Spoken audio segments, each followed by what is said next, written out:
आपण बघत आहात आवाज कसमादेचा। नाशिक शहरात सायंकाळी सुमारे 1 ते 1.5 तास झालेल्या मुसळधार पावसासह गारपिटीनं अक्षरशः दानात दान उडवली। अचानक कोसळलेल्या पावसामुळे शहरातील अनेक भागात जनजीवन विस्कळीत झाले। सध्या कुंभमेळ्याच्या पार्श्वभूमीवर महापालिकेकडून विविध रस्त्यांची कामं सुरू आहेत, तसेच गॅस वाहिनी आणि इतर कामांसाठी शहरभर खोदकाम करण्यात आलंय। पावसामुळे हे रस्ते चिखलमय झाले असून वाहनधारकांना मोठा त्रास सहन करावा लागतोय।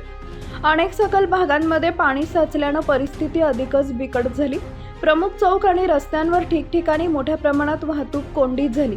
काही ठिकाणी अल्प अंतर पार करण्यासाठी वाहनधारकांना अर्धा ते 1 तास लागल्याचं समोर आले। द्वारका परिसरातील उड्डाण पुलावर पाणी साचल्यानं तिथंही वाहतूक ठप्प झाली होती। चिखल आणि घसरड्या रस्त्यांमुळे वाहन घसरण्याच्या घटना घडल्या।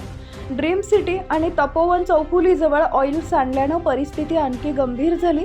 पोद्दार शाळेजवळ तसेच अन्य 2 ठिकाणी झाडे कोसळल्याच्या घटना घडल्या। दरम्यान पावसामुळे शहरातील अनेक भागात वीज पुरवठा खंडित झाला होता। काही भागात रात्री उशिरापर्यंत अंधाराचं वातावरण होतं। अग्निशमक दलाकडे चिखलमय रस्ते आणि अन्य अडचणींबाबत नागरिकांकडून अनेक तक्रारी प्राप्त झाल्याची माहिती समोर आली आहे।